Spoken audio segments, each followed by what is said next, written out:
like to introduce, first off, our Chief of Police, Gleen Olsson, who will be kicking off our event with some remarks, and then we'll move on to our speakers. Living it up now. Take it away. Good afternoon, everyone. Glad to see everyone here. I think it's just a good idea. I'd like to welcome everyone because I think Hingham Police has been working hard at trying to make a difference with this in the community in the drug overdose issue. We've done a lot of education.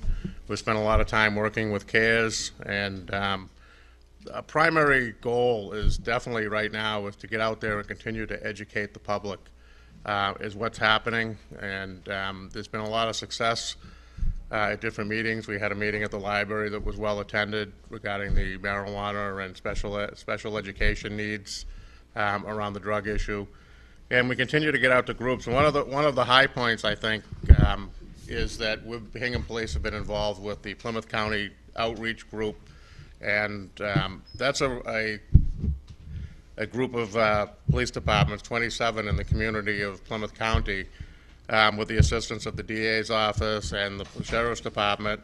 It's not only police officers and police departments, but it's also the local hospital groups and insurance groups. It's amazing that we've been able to ascertain some of this information, and what we're doing is tracking overdose events that occur, because many times overdoses of residents occur in other towns, and this allows us to know that. And if, say for instance, someone in Hingham overdoses in Plymouth, we'd find that out, and our officers would actually respond to the house and offer the family and the victims any assistance. We would respond with a officer in plain clothes, a recovery coach, and a medical person that could hopefully make progress and actually get them into a treatment facility that day. So it's been a great success. I gave you a printout there that you'll see that you know, we're trending at 16 or 17 overdoses a year in Hingham. Last year we had one fatal, but this data is available, and I can get it out more, but this lists the whole 27 counties.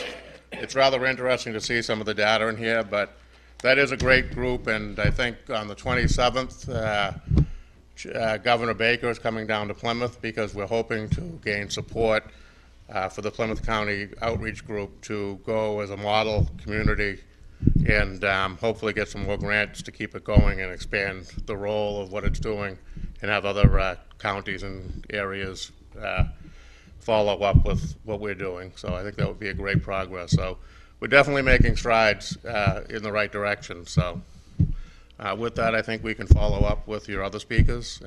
We're always glad to have a good connection with the schools, and I think we have our DARE officers here, our school resource officers here to talk as well. Thank you.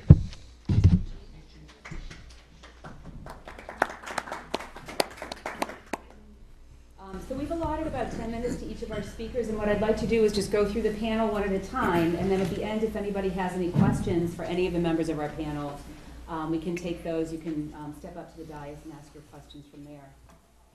So next up, I would like to introduce Plymouth County District Attorney Tim Cruz, who has some remarks to share. Thanks, Kristen.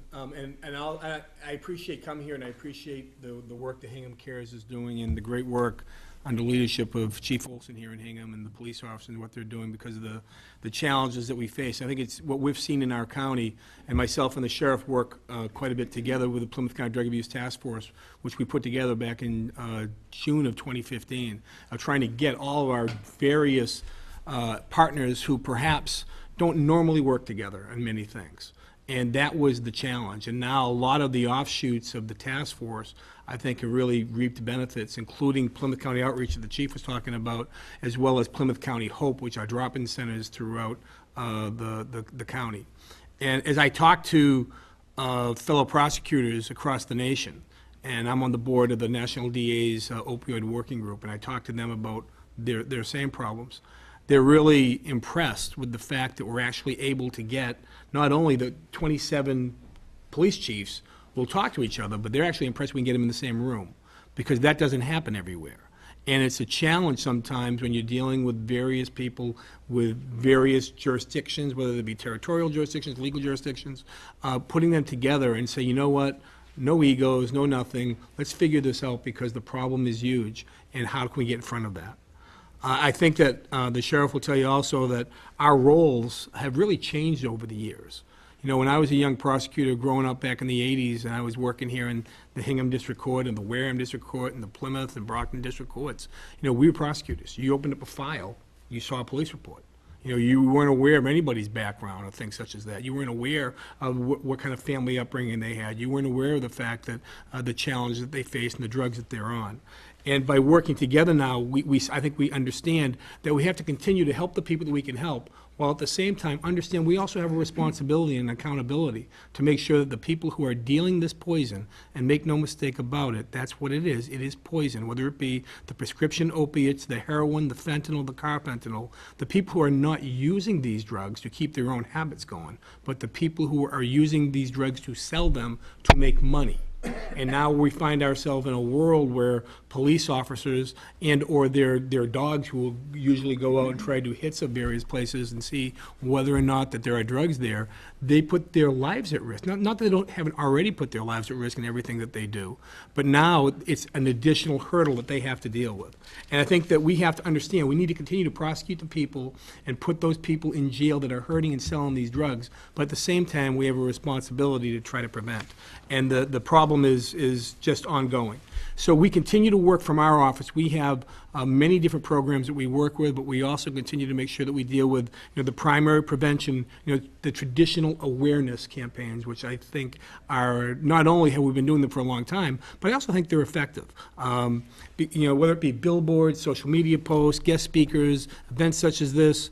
Myself and Dr. Dan Muse from Signature Healthcare, the ER physician there, he and I go to different schools when they request from us and do a sports med program. And usually every school now has the concussion syndrome, so all the kids and the doctor, the teachers and the coaches have to be trained on that. At the same time, Dr. Muse and myself will talk about the sports injuries and where that can lead you, because lots of the kids that end up getting hooked on these drugs, on these painkillers, are kids who hurt themselves playing basketball or hockey, whatever the sport may be. To be aware of the fact that individuals are going to be getting these sort of medications and that you don't always need it.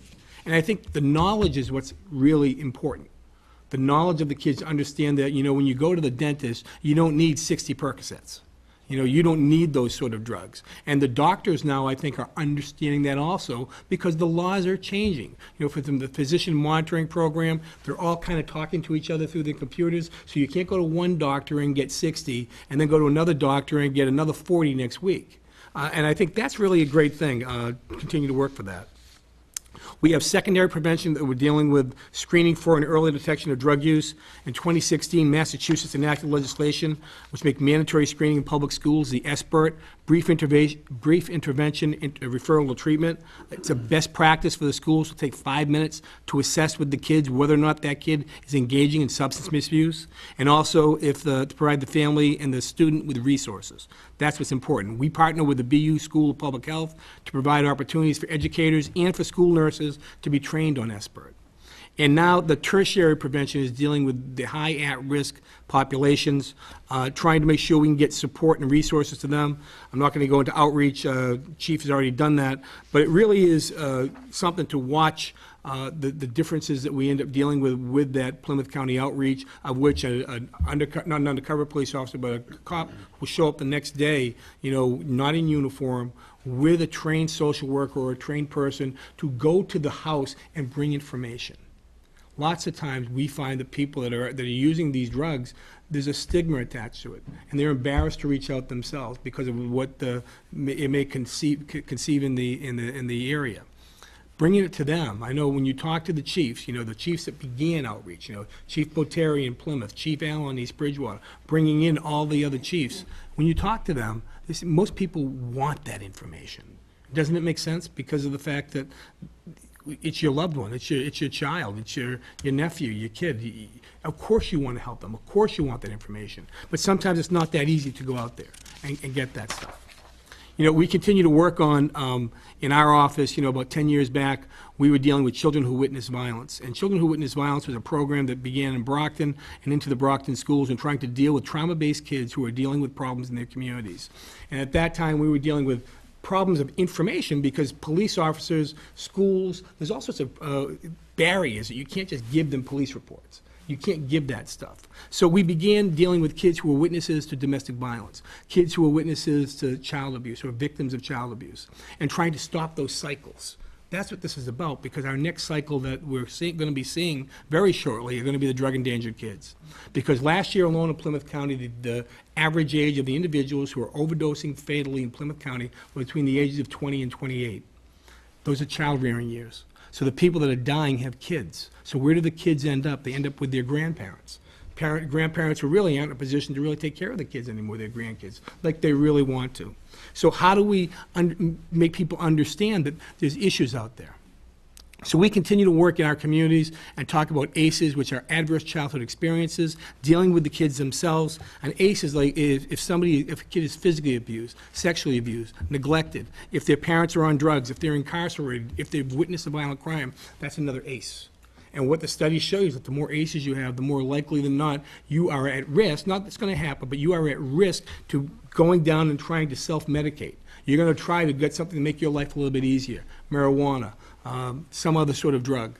And so how do we help those kids, and how do we train people, and how do we train schools to be sensitive to the trauma that lots of kids are getting, not just here in, say, Hingham, but also suburban areas, rural areas, urban areas in our various counties.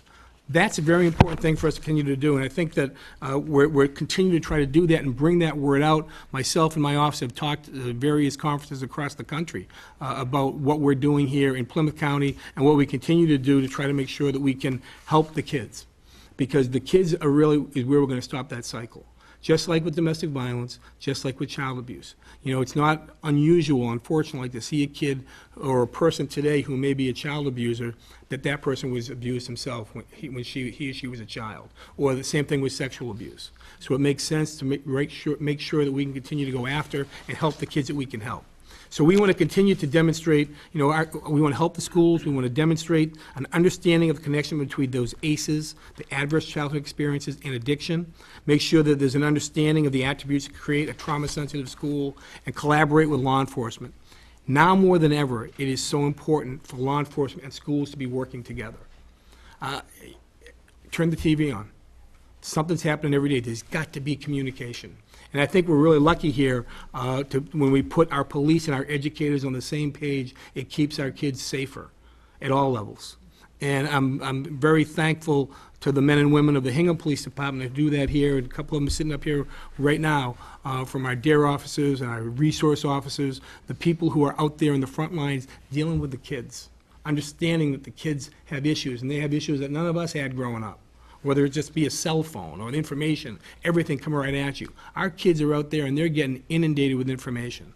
And we need to make sure that our kids understand that, you know, adults are here, that parents are here, the schools are here, that not just, you know, that the adult in this room and in the town care about what's going to happen to those kids. And I think that we're making progress. That's why I'm glad to come to places like Hingham Cares. Like right now when I'm done talking, I'm going to Whitman Hanson. They have their own collaborative meeting tonight, right around the same time, so I'm going to speak there as soon as I'm done here. But I appreciate the fact that people are here tonight, that people understand that we are working together. I don't think anybody professes to have all the answers, but I think by sitting together and talking about the issues that exist here right now, that we've made great strides, but there's a long road to go.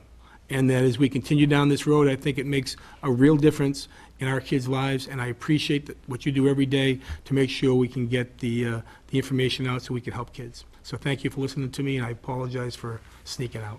Thank you. I apologize to you guys, too.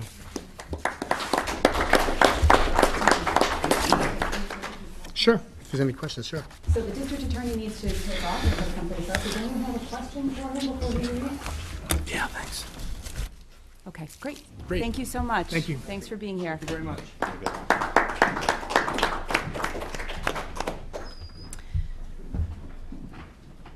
And next up, we have Plymouth County Sheriff Joe McDonald. Thank you, Kristen, and thank you, everybody, for, first off, the the invitation for me to come. I very much appreciate that, and get the word out.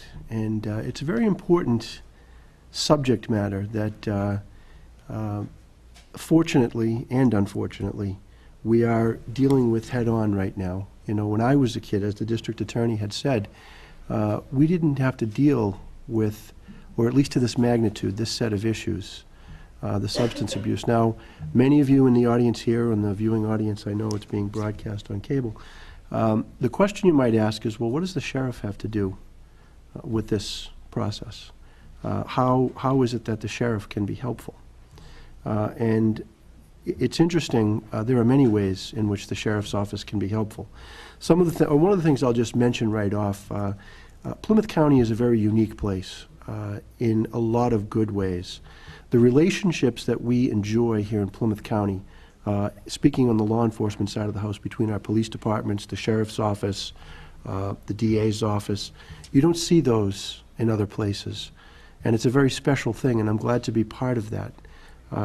We communicate much more effectively, I think, because of the personal relationships that we all have, which is very important in coming up with, as Tim said also, none of us have all the answers, but all of us have a piece, at least a piece of an answer. And when we come together and we put those pieces of that puzzle together, that's how we're going to solve this, because I assure you that we will solve this. We're working hard on it now. Now, I was a part of the governor's opiate task force. I was very honored when the governor asked that I do that. I was the law enforcement representative on his task force. We helped come up with a lot of those guidelines that they were able to formalize into statutes that are now acting. They're in place. They're tougher, as Tim had mentioned. The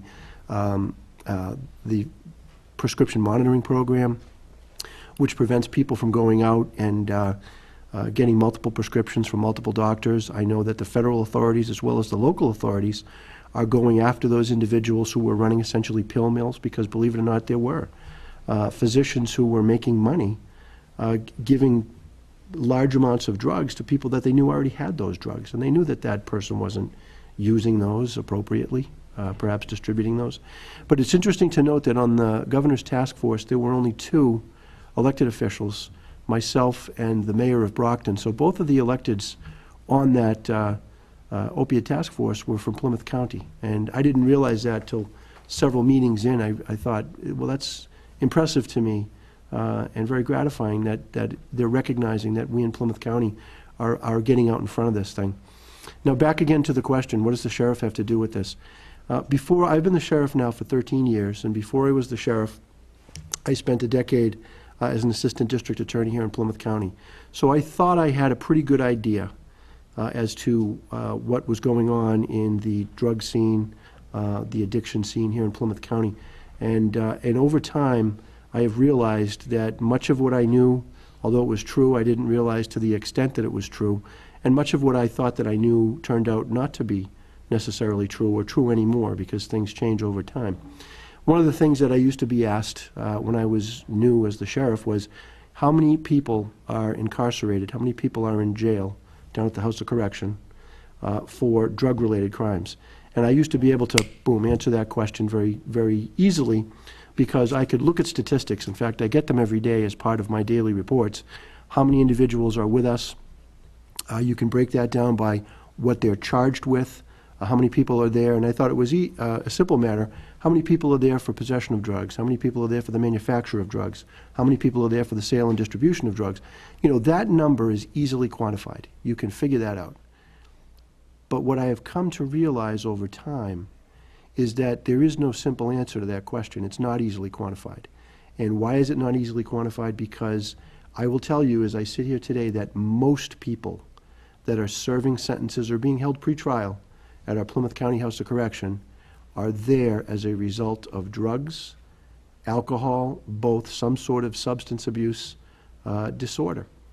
And you have situations, and I'm sure if you think about it, you know, or perhaps know somebody that is dealing with these issues, but think about this, the property crimes that take place when people become drug addicted and They go from prescriptions to illicit drugs, and the amounts of money that can be expended. That money comes from someplace, and we all know people that have been in a situation where a loved one has stolen large amounts of money, or they've stolen items from their homes. They have sold them, pawned them. They have done anything to feed this habit. You know, my own family is not immune from these things. I have relatives that found themselves in that situation. Thank God they're in recovery, but we all know somebody if we haven't dealt with it specifically ourselves. Crimes of violence. How many people would commit crimes of violence either under the influence of those substances or attempting to get those substances? Things that we all know that, you know, you read sometimes in the newspapers somebody that's been accused of a crime, and you say that can't be. I know that person. He is not someone who is subject to criminal type behavior. But the things that people do, the way that your behavior is changed and modified, seeking or under the influence of these drugs. So when I am asked that question now, how many people at the House of Correction are there as a result of drugs or alcohol or both? I'll say most.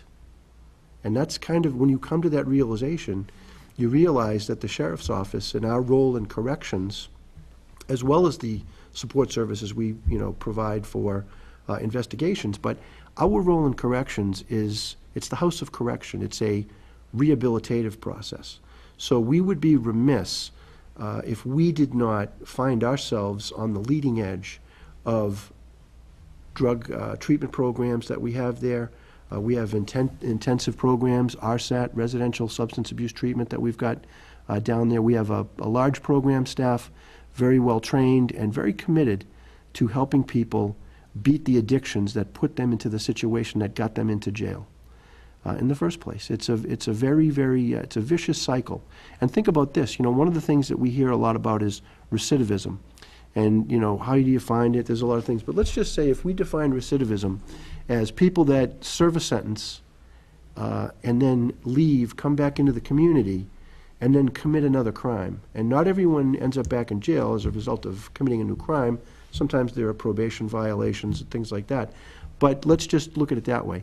If you have somebody who had those issues coming in, served a sentence, now they've been clean while they're in jail, but when they get out of jail or out of the House of Correction, they're going to be looking for those same things. They're going to be getting back into that same pattern of behavior as when they came in. And their likelihood of committing further crimes is almost 100%, I would suggest, because this is, as I said, a vicious, vicious cycle.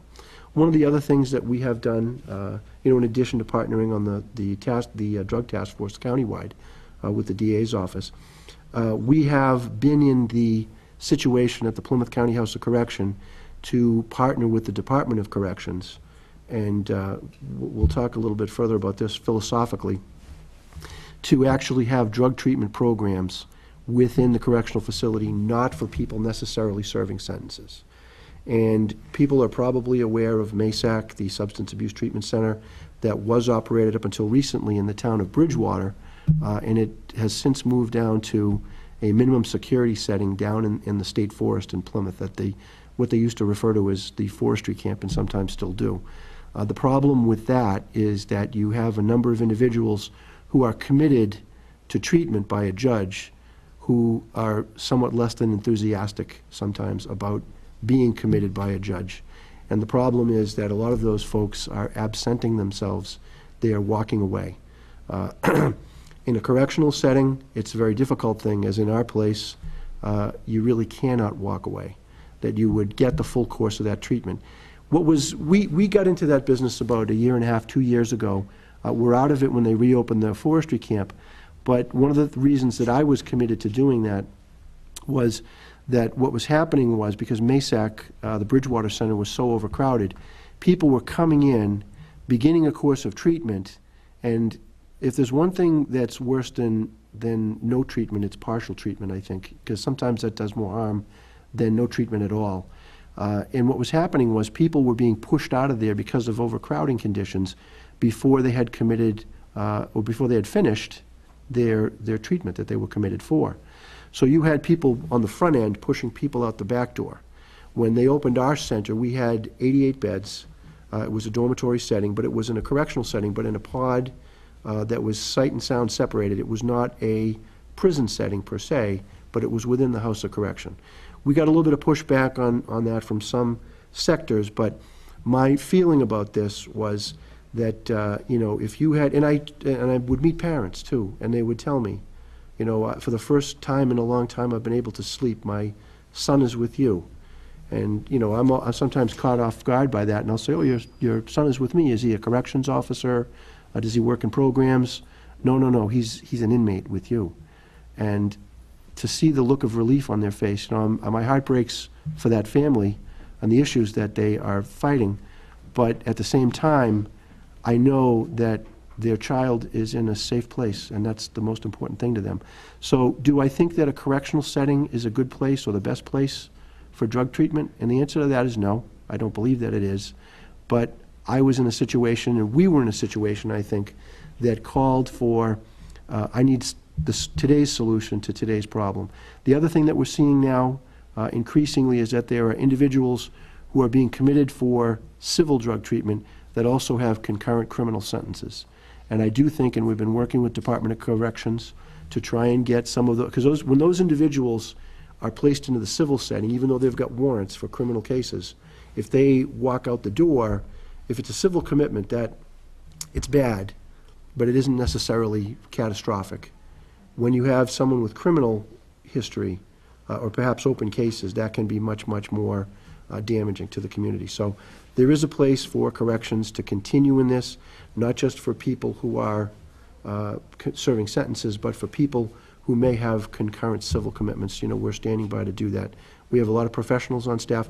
And the last thing that I would suggest before I close it down and we hear from a drug recognition expert is that if people are curious to see the conditions of confinement or what the programs are that we're offering, I would invite you to give us a call and come down, and we would be happy to show you exactly what it is that we're up to. We've got a lot of dedicated professionals on the program staff down there. Our corrections officers are very highly trained, and they're doing a wonderful job down there. I say all the time that the staff at the sheriff's office makes me look much, much better than I really am. So I'm happy to answer any questions people have. I don't have to go.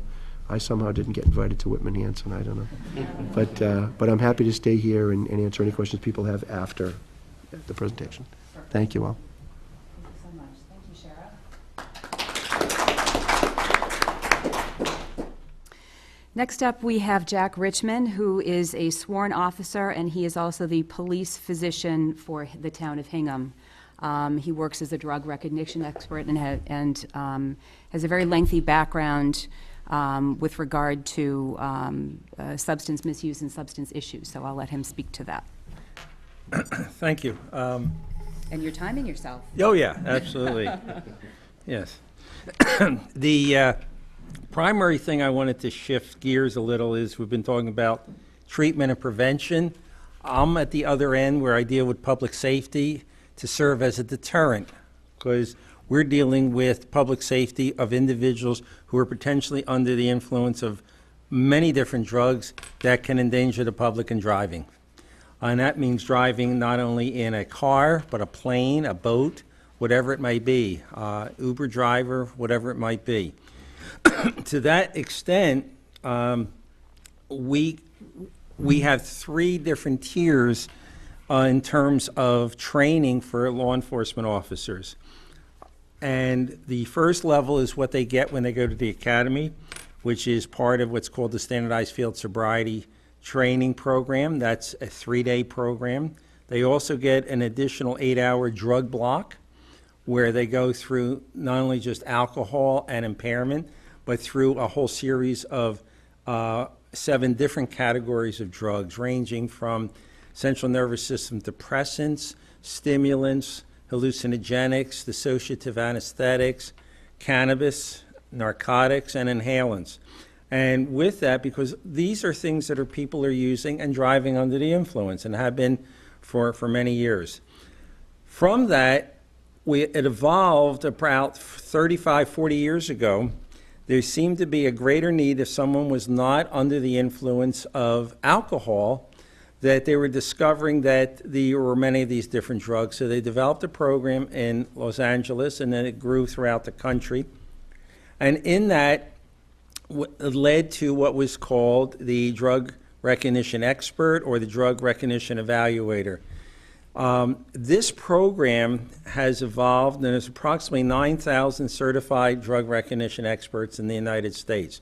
They go through an extensive 2-week program. It's minimum of 80 hours of class, extensive test taking that is required, written as well as practical. Then they do 1 week in a facility that they have to correctly identify 3 to 4 different drug categories on individuals that are incarcerated and or volunteers. We have them in different areas. Fortunately, in Massachusetts, it's going to be a little easier now. We can get marijuana volunteers to train them with, but we're working with other areas. This is one of the toughest programs that we have. These are individuals that are recommended by their chief. These are individuals that are experienced police officers on the road. They are required to be evaluated every 2 years. There's a recertification that's required. They have to do a minimum of 4 evaluations. It's probably going to go to 8 during that period. And these are always reviewed by senior drug recognition expert instructors. I'm such an instructor. I've been involved with this for over 20-some years. And what grew out of this program was called the A-RIDE program, which is Advanced Roadside Impaired Driving Enforcement, which is one step up from what regular officers get in the academy. And with that particular component, what occurs is that's an intense 2-day program with practical and written evaluation. In Hingham, we have approximately 65% that went through the A-RIDE training. We're going to be doing that more intensely as we move forward with some increases with recreational cannabis. And this is one of the things that are important, that not only is we act as a deterrent, but we also act in terms of, in our evaluations, which are much more lengthy than what you see at roadside. These are not roadside evaluations. They are done after the person has been decided by the arresting officer that they are impaired and it was found not due to alcohol. The evaluation takes approximately an hour. We look at 12 different areas of assessment that have all been studied in great detail. We look at blood pressure, we look at pulses, we look at body temperature, we look at other divided attention skills, not just standing on one leg and walk and turn, but there's multiple other ones that are involved. We look at pupil assessment and eye assessments and how your eyes are going to be working. Overall, there's an extensive interview, and there's over 107 clues and pieces of information that is required in this evaluation. And at the end of the evaluation, we request that the individual provide us a toxicological sample, either urine or blood. In Massachusetts, getting blood is difficult, so that we often will do it with urine. And that acts as an additional supplementary piece of information. So that's probably a lot more than you're even going to get an examination by most doctors today. And at the end of this, the drug recognition expert makes a decision: is it one of the 7 categories of drugs, or is it also medical impairment, or a combination of both? We run around anywhere from 4 to 6% of the evaluations that are done today are medical impairments. And so that essentially we're able to help save someone's life, or to make a decision that something else is going on and they're not driving drunk or under the influence of drugs. So that going in full cycle, we go from deterrent, which is what the purpose of the officer on the street and our follow-up, to helping with prevention and treatment, because many times in our contact with these individuals, we're able to have a longer discussion with them. We're able to recommend things, and many times they're much more open discussing things with us during this evaluation, that they do have a problem, and we're able to move forward with that. That being said, the whole approach to this with the public safety is like a three-legged stool. It can't stand up by itself. One is what law enforcement can do, which now involves field sobriety training, A-RIDE training, DRE training, and with that, we have to be able to work appropriately and get the support on the other end of the stool by prosecution and judges, which is a challenge at times.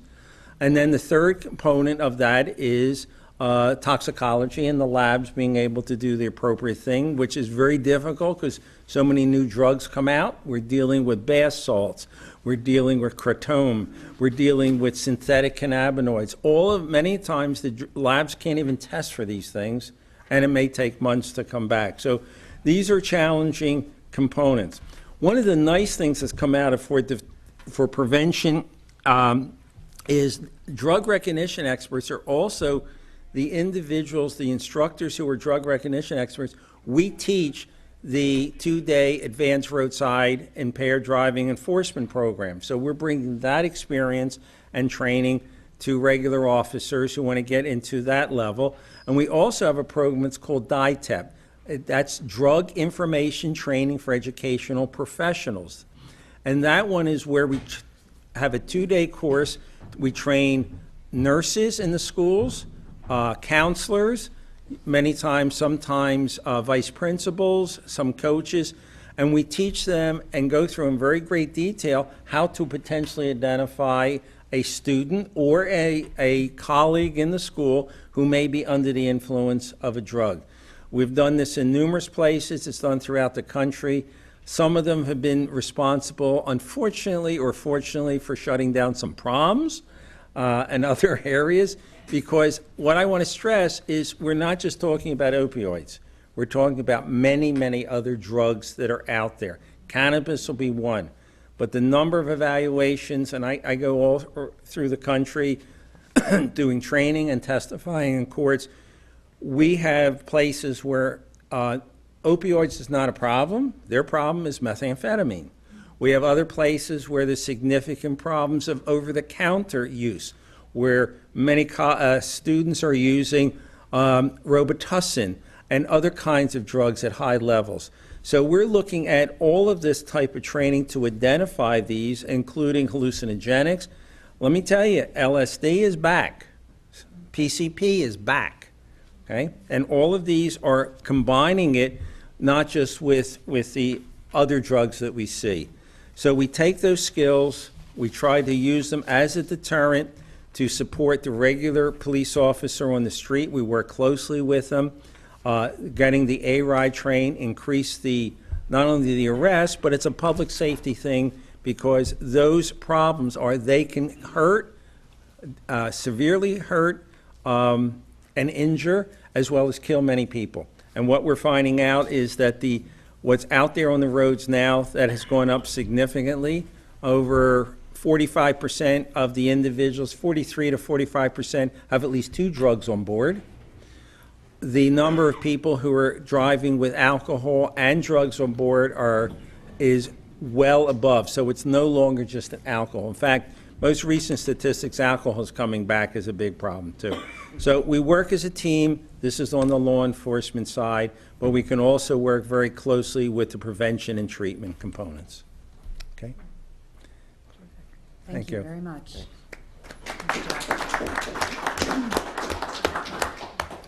A lot of information to take in.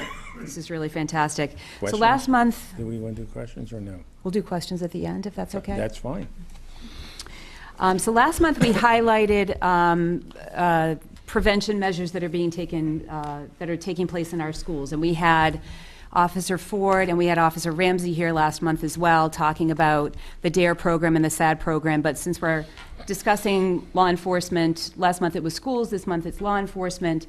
We brought them back in for those who missed our panel last month to explain some of the efforts that are taking place within the schools. So the DARE program is run by Officer Ramsey, and that's a program that's offered at the middle school. And we'll start off with you, Officer Ramsey. For those who don't know who I am, my name is Rob Ramsey, County Dare Officer like Mr. Thank you very much for having me here today. I've been a police officer here in Hingham for well over 20 years, as my 13th in the school. I took over the DARE program from Mike Perrano, later became chief, like I said, 13 years ago. But the DARE program actually started in Los Angeles. It was a way for the LAPD to get in the schools to fight more of the gang problem at the time between the Blood and the Crips there. And it worked so well that it started to move across the country. Now, with law enforcement techniques, it's kind of funny how either starts at the West Coast and works east, or the East Coast and works west. Nothing really starts in the middle of the country and goes out. I don't know why that is, but it's either Boston, New York, or LA, and just kind of goes across the country. So as it's going across the country, it morphed from the gang prevention to more the drug education. And that's kind of what, it's still a state. It's starting to morph again a little bit, but with the drug education, it focuses on those gateway drugs, the nicotine, the alcohol, and marijuana, because that's what most kids are going to experiment first. I mean, no one's going to wake up tomorrow morning and say, hey, heroin seems like a great idea. Let me go find it, let me go, use it, stuff like that. So that's what it mostly focuses on. And when I talk to these kids in class, I try to find a connection somewhere, because you got those kids that unfortunately are going to do it no matter what you tell them. You got that other group of kids that aren't going to go anywhere near it. It's that middle group that I try to focus on more than anything else, and make the connection with them, whether it's, they risk losing sports or activities at the high school level, driver's licenses, which is a big deal for, most teenagers. And even though I tell them, I go, your job applications, your college applications, don't jeopardize everything you're working hard for here in school, being at the wrong place at the wrong time with the wrong group of kids, because all it takes is to have one of them have something on them they shouldn't, and you're gonna get pulled down with them too. Because especially with alcohol, because that's the main reason most kids here in Hingham get in trouble, is because with alcohol, it's a group possession charge. If one kid out of 100 at a house party has alcohol on them, they're all getting punished. So that's kind of what we focus on with the DARE program. As Dr. Richmond just said, I do kind of tweak it a little bit, because our area, as I said, we are dealing with a massive opioid problem. So I do talk about opioids, prescription medicine. I talk about lately methamphetamine, because as he said, it's a big part in the rest of the country. It's trying to get up here. Luckily, it hasn't yet, but it's been trying. I do talk about LSD and even ecstasy, which died off a couple years ago, but I just saw it today, ironically online before I got here, that someone in Lincoln, Massachusetts got arrested for having stuff shipped from Europe over to his house. But not just that, we also talk about resistance strategies, how to deal with peer pressure, and decision-making, which is kind of what the program's now morphing into. It's more of a decision-making process, which makes sense, because as I talk to these middle school kids, depending on what level I'm at, I primarily teach the 6th grade, but I also deal with the 7th and 8th graders too, not just the middle school, but I also go to St. Paul's and Derby Academy. And whether it's the 8th, 7th, or 6th grade, 1 year to 3 years, they'll be at the high school level, and then, depending on how old they are, 3, 4, 5 years now, they'll be looking at driver's license, like I mentioned earlier. And then within 4 to 6 years, they'll be looking at colleges. And I tell them, I go, the choices you make today potentially are going to determine where you are tomorrow, a week from now, 10 years from now. And that's what I kind of stress to them. Think about their futures. Don't jeopardize everything for a Saturday night here in Hingham, because there's nothing else to do. There's plenty to do in town. You just got to find it. Don't go with the group of kids that are making poor choices. Be an individual, be a leader, and make your own solid choices. And like I said, that's what I kind of stress with these kids. But not only just the teaching aspect of being in the schools, being a school resource officer is a very, very unique job. Because at the middle school, we have 1,000 kids with 1,000 different issues, and they're all great, great kids. They really are, and I love being with them every single day. And I try to be a good role model for them, and try to help out whenever I can. And just the communication between the kids, the police department, and the schools, as District Attorney Cruz said earlier too. Communication is a big thing. Here in Hingham, we are very, very, very lucky. Other towns in Plymouth County are trying to replicate us, stuff that we've been doing for over 40 years, going back to the 1970s with Leo Mahoney being elementary school when I was growing up here in town. Which thanks to the chief and the predecessor chief, that we are just so far ahead of every other town with the communication. It's unbelievable, which again, it's great for the school department and great for the police department, because we know everything that's going on with everything in town. So thank you very much for having me again today, and I'll answer any questions after. So thank you.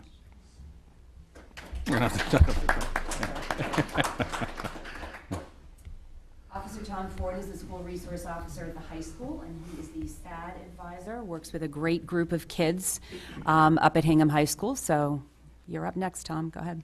Right. thank you to Hingham Cares, everyone on the panel, and actually, thank you to Sheriff McDonald. Back in 2005, he hired me as a corrections officer, and I worked there till 2007 before being hired in the Hingham Police Department. I learned so much there that I still carry today, so thank you for that. And I wrote something down because I know my parents watch this on live TV, so hi, Mom, hi, Dad.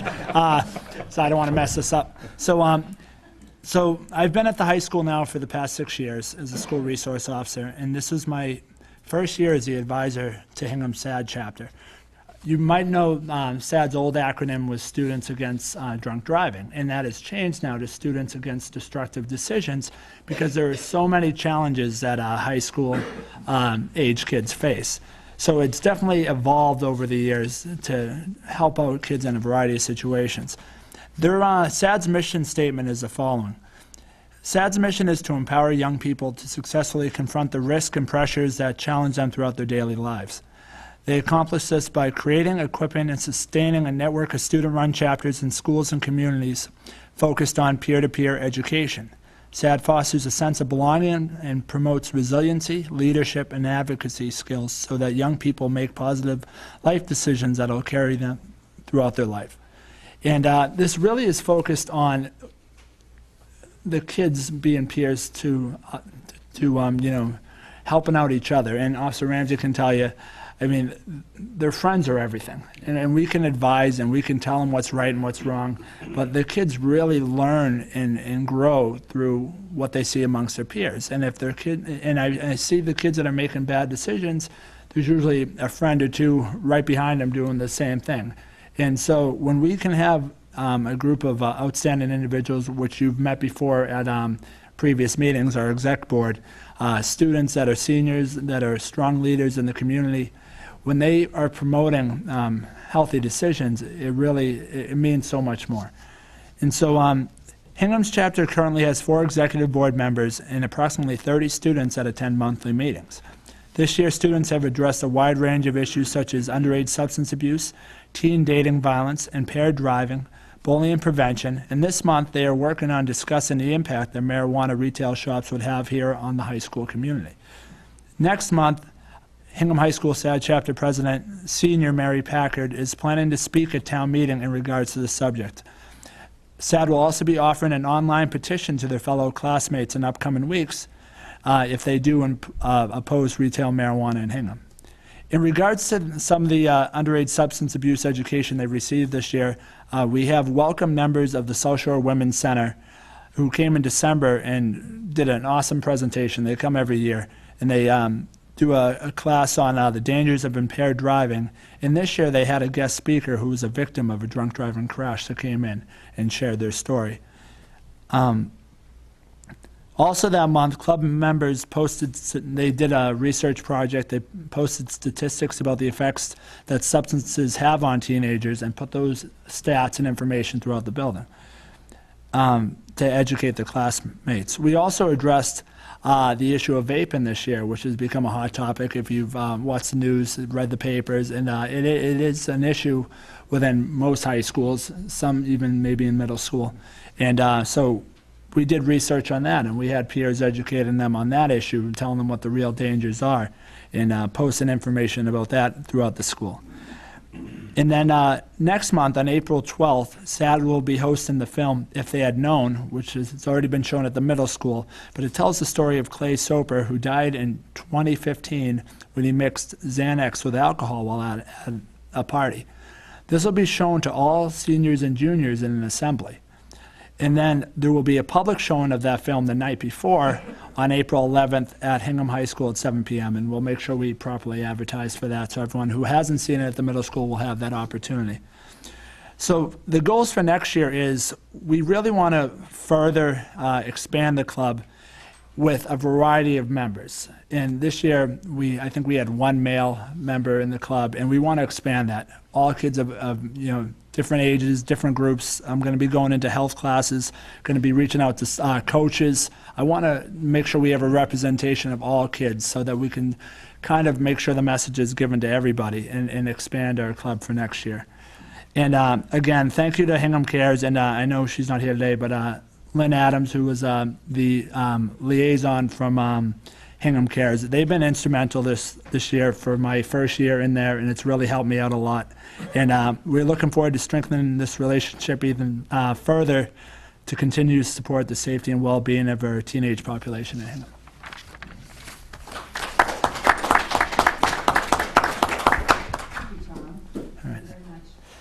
And last up, we have recovery coach Kurt Gerald. There are 2 recovery coaches that currently work with our police department that are funded by a state grant, and Kurt is one of them. He's going to speak to what his role is as recovery coach. Thank you for having me here. And sitting up with all these guys too, it's pretty cool. It's a change.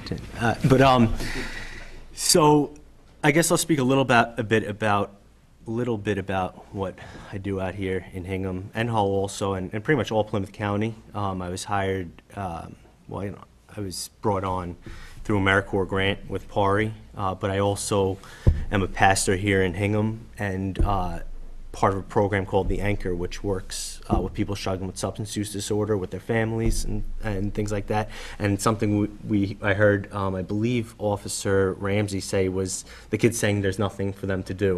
And that's something we hear all the time. And not only just for kids, but for adults as well. And that's something The Anchor's trying to address as well, which is give them something to do. Something positive, sober, safe environment.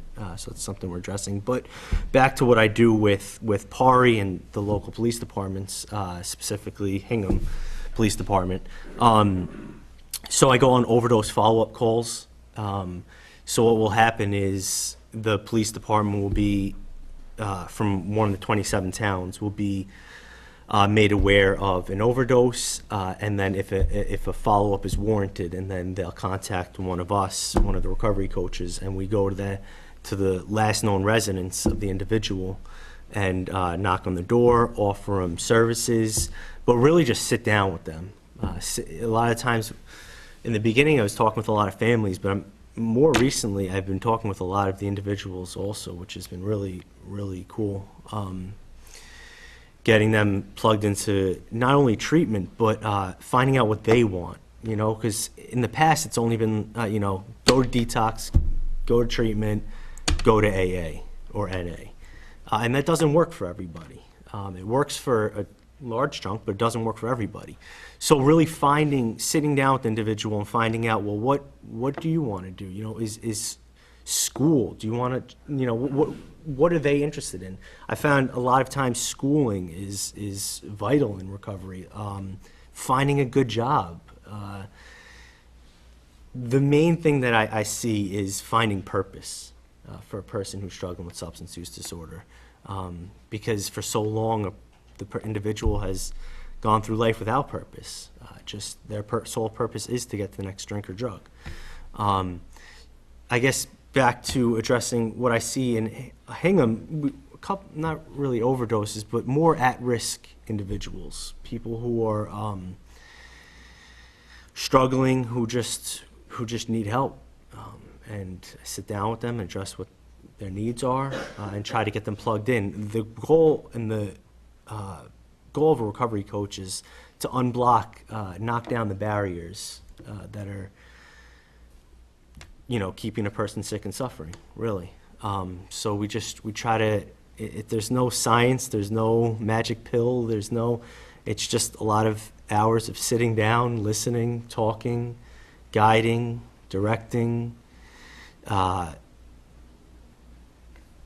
finding out things you don't know, because a lot of times people come to me and they're like, oh, well, I want to do this, and I have no clue, There, some issues that we come across is mental health as well, and I have no clue about. I wasn't trained in that, which now I am going to get trained in it because we come across that as well. Or just the person saying, "Oh, I want to go back to college." Well, then we sit down and we find out, the local school, what do they want to get into, what is their interest, the goal of the role of a recovery coach is not. You can't really just define it. It's pretty much be there for that individual and help guide them however they see fit, because shoving something down somebody's throat doesn't work and usually doesn't end. sorry, I shouldn't say that. It does work at times. Sometimes it's called for and warranted. Talking about sections, definitely warranted at times, especially if it's going to save somebody's life.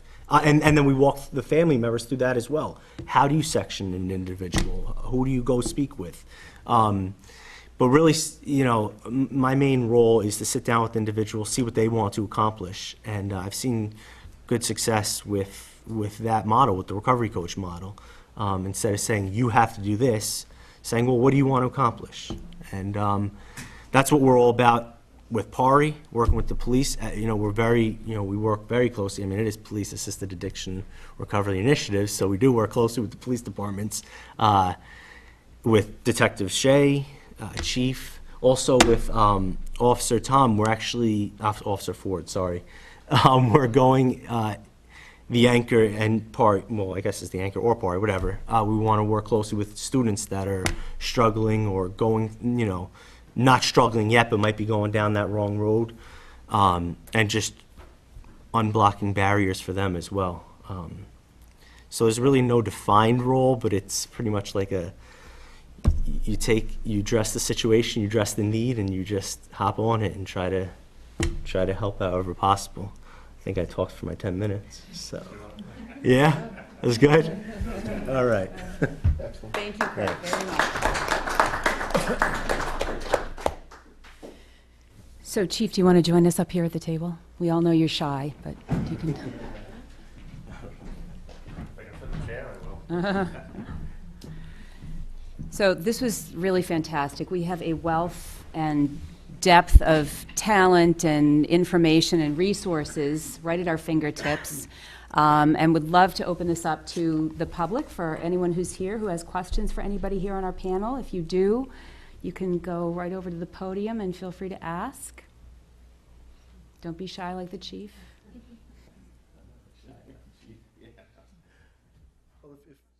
Sure, thank you.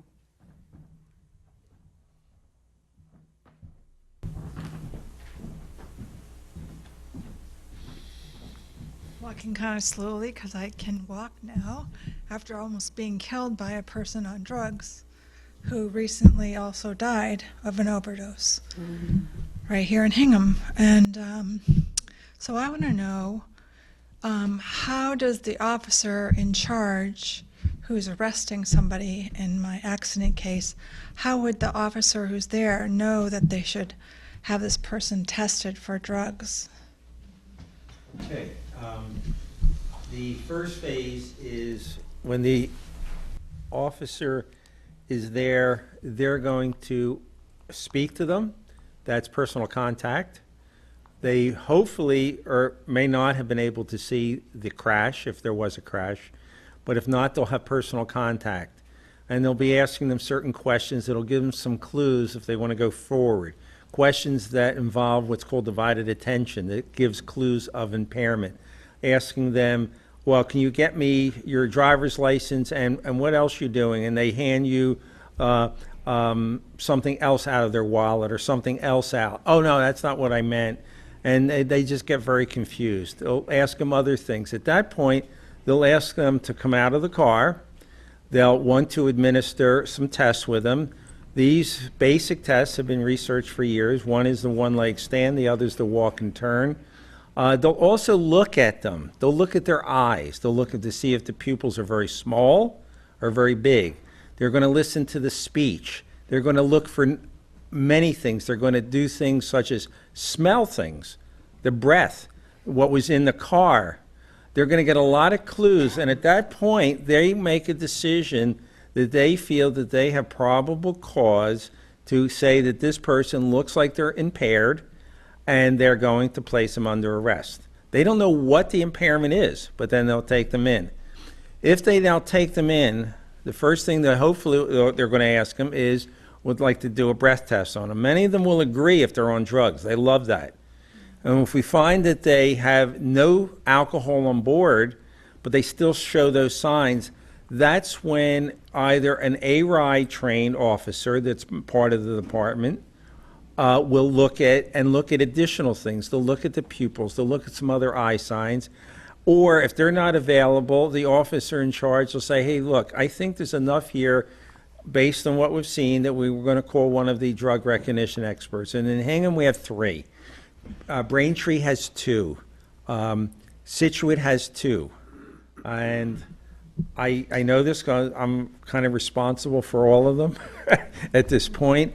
And they either can come or they can advise on the phone, tell us more what you're seeing, and to make these. And the more things that are noticed, the more things that are done goes into that police report.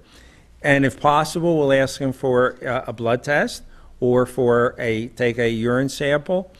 Urine sample hopefully will be voluntary. Blood sample, most of the time, if they are willing to do it voluntarily, great. If not, then we'd need a warrant for that. So it's that whole sequence that's there. On all the cases that a drug recognition comes in on, it's after what occurred, like in your case, they made the arrest, they saw something there, they'll come in and maybe 20 minutes, a half hour later, and we're going to spend that whole hour taking what has taken place with the arresting officer. Because one of the second parts of the 12-step process is the interview with the arresting officer. So we get a lot of information there to see what we want to do in consistency. And then we explain and ask them if they would cooperate. And most of the time, in all my years of doing it, I've only had very, very few refuse or say, I don't want to do it, because we convince them it's for their advantage if they feel they haven't been, and we do that. And then we'll have that, and then we'll make a decision what is there, and then the charges for what drug categories and driving under the influence of drugs could be made. Oh, in this instance, he wasn't arrested. What's that? In this instant, he wasn't arrested. Well, then that was a decision that was made at the time. There are all different kinds of decisions. Why that was not done is another training issue that we keep working on. Well, I have mixed feelings about someone who almost killed me having died of a drug overdose. And I just wonder if earlier intervention and maybe being brought in that time would have saved his life. And I don't know what the answer to that That's is. a very difficult thing, but my experience, the ones that have come in, sometimes have talked to them and have gone for intervention. Some, whatever they got involved with some other drugs a year later, had nothing to do with what occurred at that time. Mm-hmm. I see. And I also just wanted to know one more thing. On the death certificate, it says cause of death is being investigated. I just wonder how long that investigation goes on before there's something on the death report. Chief? I think you have to actually speak to The coroner? the medical examiners Yeah. about what they put down on the certificates. They actually control that, so I'm not quite, I'd actually have to have more knowledge That's before I a can actually say, situation. yeah. I know that the Office of the Medical Examiner is backlogged tremendously, so they may have not reached a conclusion for a period of time, but it behooves you to occasionally check on something like that as to Okay. what the cause of death is going to be. Even if they're cremated, can it still test? Well, there may have been samples that were taken prior to a person's cremation or other disposal of the body, whether it was buried or whatever. The ME will conduct their examination, and then what can take some time is the later examination of whatever they took from that body, whether it was blood samples, other bodily fluids, things like that, so Okay. tissue samples. Well, thank you. Reports actually sometimes take a couple of years for drug. It took a couple of years? Yeah, Yeah. believe it or not, yeah, that's how backlogged, Wow. yeah. It's Okay. unfortunate. Not like TV, unfortunately. Thank you for your questions. So sorry for your experience and glad that you're on the road to recovery. Anybody else? Yes. Look at this. This just came out. I want to thank everybody here for being here. I know you all work every day very hard, really throughout your entire lives on these issues, so we're very grateful for what you bring to the table, literally. I guess I have a follow-up question similar in a way to what the previous speaker had, which is the issue of recidivism. When you have, in a lot of these smaller communities. I know we have different people who are seeing it from different perspectives. You have the middle school, the high school, we have the police chief, we have people from, non-governmentals that are kind of stepping in and getting grants to help, bring specialists like yourself there that are there after the overdose. But honestly, when we're looking through this history, I am a townie here, I've grown up here, so when we're seeing recidivism, we're seeing, honestly, the same people again and again and again in some cases. And I guess that's a similar kind of question to what she brought up, which is, if something had been done earlier that was maybe perhaps a little bit more on the enforcement level, would we have seen a better outcome? And I think we are at this kind of difficult moment in law enforcement from a civilian perspective of you're being asked to be both enforcers but almost social workers as well. And I'm not sure it's working. I would like to say it's working, but when I look at the statistics, if someone can explain this sheet to me, that there's only one person that was actually contacted and they declined treatment. So that's what gives you, am I understanding that number correctly? That of the people, I think that's good, I think we should be doing that, but is that what that number means? It means that in this case, only one person who actually did an overdose of the 16 was contacted and that person declined? Am I understanding? No, you're actually, it's not quite the situation, because if they went into the hospital, there would be no need for us to follow up, because the hospital would say that everything's all set, or if they sought treatment on their own. So it's not necessarily every overdose would dictate someone actually going out to the house and checking. Could someone just explain what this sheet means, just for those of us who don't understand? I think my main purpose of it was just to show you that Hingham has had 16 overdoses, and it is a bigger report here that goes on to all the different communities. Because often people don't think that there's overdoses in the town of Hingham, and we're trying to educate people that obviously they are happening here.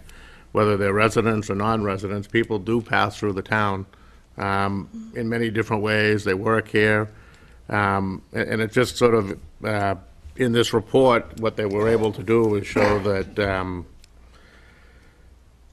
let's see, 1,700 overdoses in Plymouth County over the course. So that's not in your paper, but we've had like 1,700 overdoses in Plymouth County, and those are large numbers. And I think what we're trying to do is show that there's numbers, and trying to work on a program that does help. And yeah, and I definitely am sympathetic with your thoughts, because we as police departments are certainly venturing into the unknown sometimes. 20 years ago, we didn't have to do this. We're actually working as, and I'm glad Kurt brought that help up as well, but our officers are now receiving training in mental health, because all these things go together. And we're reaching into the special needs. So definitely, I sort of look at the story of the leak in the dam, and you put your finger in it. Hopefully, with working with some of these different groups, eventually the police department can go back to doing what the police department, I won't say should be doing, because part of helping people is what we do. But there'd be better people put in respect. I think what happens in government is a problem exists. We spend some time, the legislature tries to do, a lot has happened in the last 2 or 3 years. But in the meantime, we're the ones responding to the call, so we try to find a solution in the meantime. And then eventually, hopefully, turn it over to somebody else. Chief, can I just interject for a second? Could you please explain the relationship between Hingham and other communities? So an overdose, somebody may overdose in Hingham but not be from Hingham. So what happens in situations like that? Well, that's when we would notify, the system allows us through the system to notify the person. And this doesn't track like individual information, and we're not, it's just basically this person had an overdose and someone needs to go see him. And so we're finding that most of the, a lot of overdoses are occurring in other towns. So no matter where it is, we want to be able to try to reach out and get those people help. We do have a database that recently the district attorney's office funded this, that is going to notify, because as the chief correctly points out, town lines they're meaningless with reference to this. So you may have people in another town, but we do have the ability to know that an individual resident of a particular town had that issue, and the officers from that town will be able to go see them at their residence, if that's where they are. The other thing I think that the chief said, which is absolutely true, it's not really contained here, that one person that the follow-up was given to. There could be other follow-ups. That person could have been sectioned by their family, in which case there would not be the need to have a response by the police department. They also, they could be in the hospital, whatever. So there are many reasons why. They may have sought treatment on their own in some instances, and that's the best of all circumstances. But what you touch upon, I think, here is perhaps a bigger question, and one that I personally wrestle with, and that is the appropriate response to what we're clearly calling a public health emergency, is the correct response a law enforcement response? And that's a deeper question, philosophically. And the short answer is, well, it has to be, because we're the first responders. We're the ones that are there. But I think the larger question is, what has been and where has the public health community been on this? And not just the drug issue. We're talking bigger issues like the mental health issues. Our officers are having to be trained now as drug recognition people, and that's important for prosecution of cases, but it's also important as a community caretaking function. I'm not proud to say this, but unfortunately, the largest single provider of mental health services is, generally speaking, the correctional system. And I don't know who thought that was appropriate, but it's not. So I think what we need to work on here, and I made this point many times, and people agreed with me at the governor's task force, we need to have an appropriate public health response here to a public health issue. We can do things in the short run in law enforcement, and there are certain individuals who have criminal behavior in addition to their drug addiction problems, and those people are absolutely appropriate to receive the treatment with us, but not everybody. So coming back to what I had said before about the Section 35s, which are Massachusetts General Laws, Chapter 123, Section 35. That's when people are a danger to themselves or the community. They can be involuntarily committed civilly for drug treatment. They used to go to Masac. They have gone now to a different place that was not so secure down in the state forest, and that's well and good, but what's happening are people are leaving. They're going away. So we need to have, I don't think that those people need to be incarcerated with drug issues or mental health issues alone, but we need to step things up on the public health side of the house, on both, on drug issues and mental health issues. So that's something that we have to follow up on. Can I ask one follow-up? Because I think Please. you're absolutely right. Please. So what can we do to make that happen? How can the general public in a town like ours be helpful to you at that level? Because I agree, I think it's asking too much of the police force to be social workers, enforcers, and it puts them in a very difficult position of saying, okay, I have someone who's had 3 overdoses in their home alone, 3 different people dying. For instance, like we had in our neighborhood right next to where I live. Do we arrest them? Do we offer them help because of a history of this, that, and the other kind of mental health problem, social problem? Where do we begin to untangle something that's having such a widespread impact on so many people? Yeah. And often I'm told that, well, there's just not enough evidence against this person. We like to think, well, 3 dead people, that seems like a lot of evidence. And yet they say, well, there's other things involved. There's mental health of the people involved. So by the time you're done disentangling this, more people have died. One of the reasons I know the woman Right. next to me is that that same person came after us. There's recidivism, and now that person's dead. So we say, how many different chances were there to have not just saved all of us the pain and frustration and fear, but to have saved someone's life? Right. No, and that's, I heard in the other young lady's question, something that spoke to me was, a feeling of responsibility almost. What could we have done as a community or me personally to save that person's life before they did bad things, not just to you, but to other people in the community. And in a perfect world, that response doesn't come, I would suggest, from a law enforcement. However, I think what we need to do, you asked what I thought we all could do. I have been advocating for an increased presence of the public health. You know, Health and Human Services really should be getting more, and they are. The good news is, I think that we're moving in that direction. Because when I first suggested that we do drug treatment in the correctional facility, you know, the civil drug treatment, I was told that that was absolutely inappropriate. And I agree with you, that's absolutely inappropriate.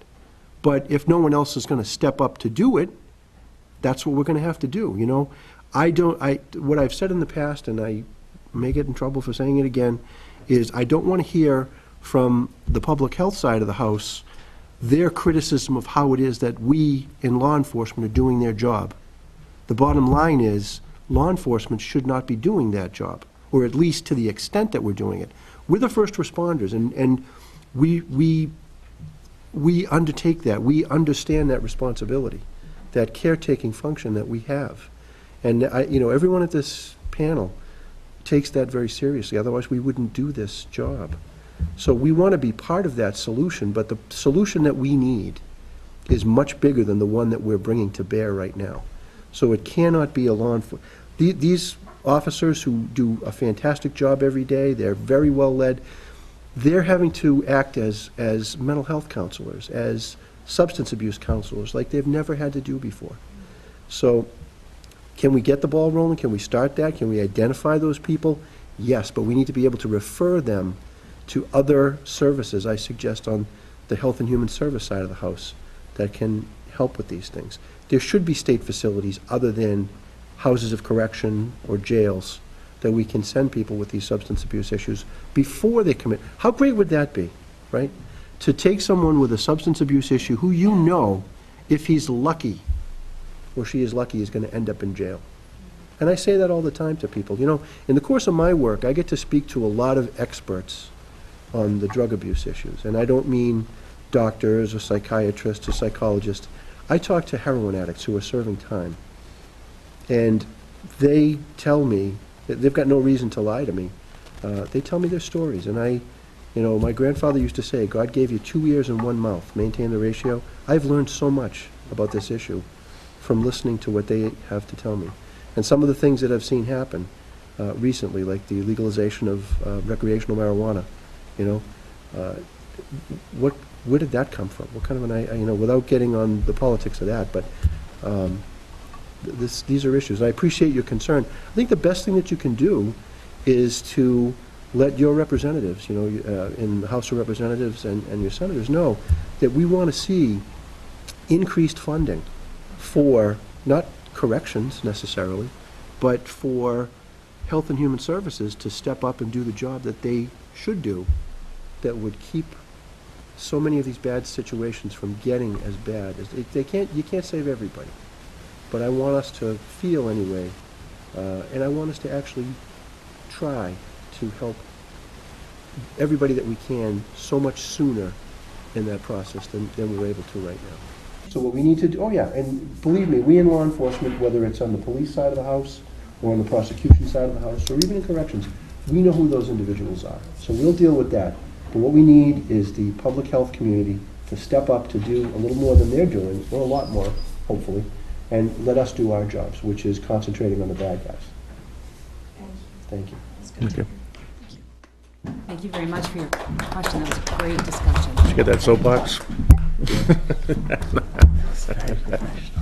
Yeah, I'm sorry about that. No, that's good. Anybody else? Questions for our panel?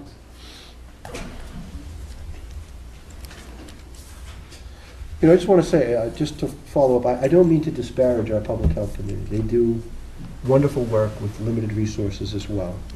But I think we need, as a society, to reevaluate. I know years and years ago, there was a move to mainstream, I think they used to call it, to get us out of as a government, get government out of mental health and get government out of things like drug abuse treatment. And I think that was not well thought out. and I think we're paying the price for that now. So I want to be part of the solution. I'm pushing hard. I'm talking to everybody's senators and representatives, so please feel free to make your feelings known. Thank you. And I think a big thing nowadays too, just so that the more we learn, and as citizens, as police officers, as active people in a community, the easier it is for someone to reach out and get help earlier on. Because there's still a huge stigma that goes with this, and I think, Kurt, you can speak to that. I find myself now talking to kids, and my whole attitude is different than it used to be 10 or 15 years ago, and how you look at this problem. And like I said, I think that as we learn about it, and we realize that these are most of them are all good people at some point. Their life went wrong somewhere along the way. And so we're bringing in people to try to give them that help. And like eventually, I know as chiefs through the Plymouth County, we've discussed the issue of often the public health people get mad at us and say, police shouldn't have it. And our response is, we don't want it. We're here because there's a gap. And we're hoping that in the next couple of years, that gap will go away as residents and people, active people like yourself, start talking to the people in power of deciding where the money goes. And getting, 3 years ago, we didn't have beds to get people into. Now we're getting there. So the process does work. You need to be active at that state level to provide money for these programs. And I know money's a shortage no matter where you go, so it's a tough argument. But Kurt, do you have anything on the stigma? Stigmas and, is that going away, or? It's I mean, you mentioned here that you thought you'd never be sitting at a table like this, did you? yeah. With chiefs and sheriff. But no, stigma is kind of going. It is going away in certain areas because we're speaking about it now. But I'll just give you an example. I dealt with an individual, two individuals last week. These are two separate cases. And I'm not gonna say names or anything, but there was they didn't want to tell me who the person was. They didn't want to tell me their full name. They didn't want to tell me what the person was struggling with, but they wanted me to somehow help them. And it was because they are in a certain society where it's, if they speak about this problem that's actually happening, they will get shunned in their communities. And then the other one was, oh no, we're going to send him away because they wanted to get the kid out of the town as quick as possible so that they don't get shunned in their own town. And that's disgusting. You wouldn't do that to a person who has cancer, diabetes, something like that. You wouldn't send them away if and not talk about this issue. So the more we talk about it, the more. The fact that these guys are doing what they're doing is amazing.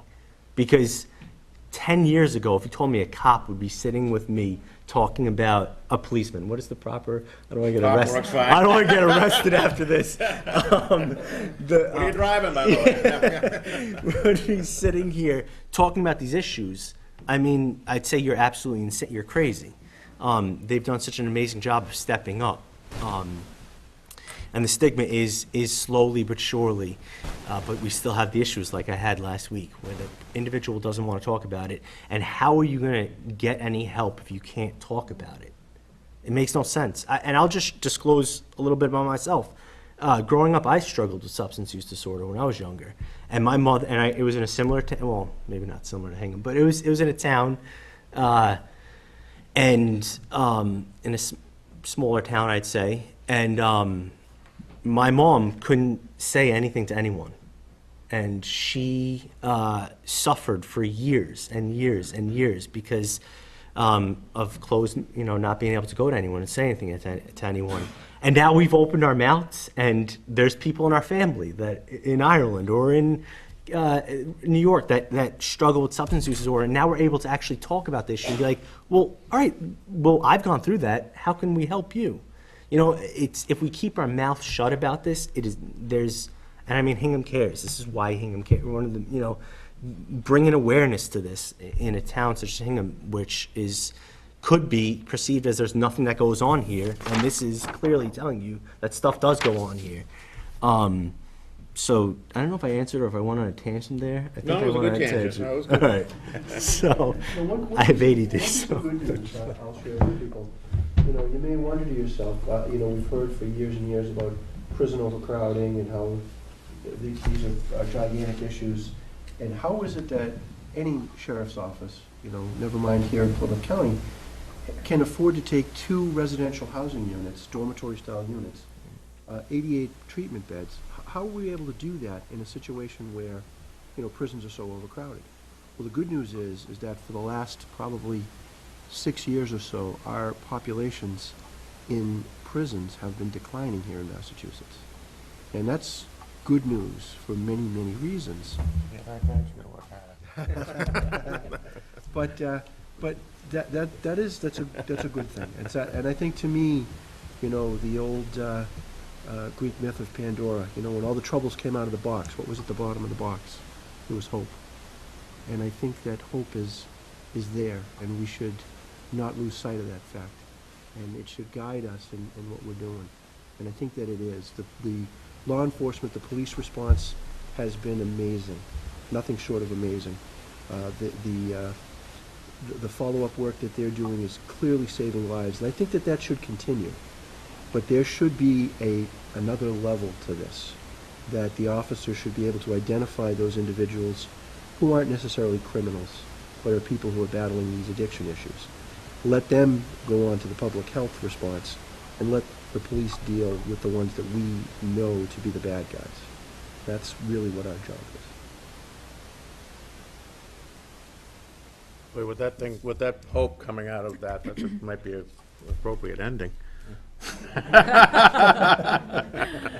And on a positive note. I Yeah, like positive that. note, great Yes. segue.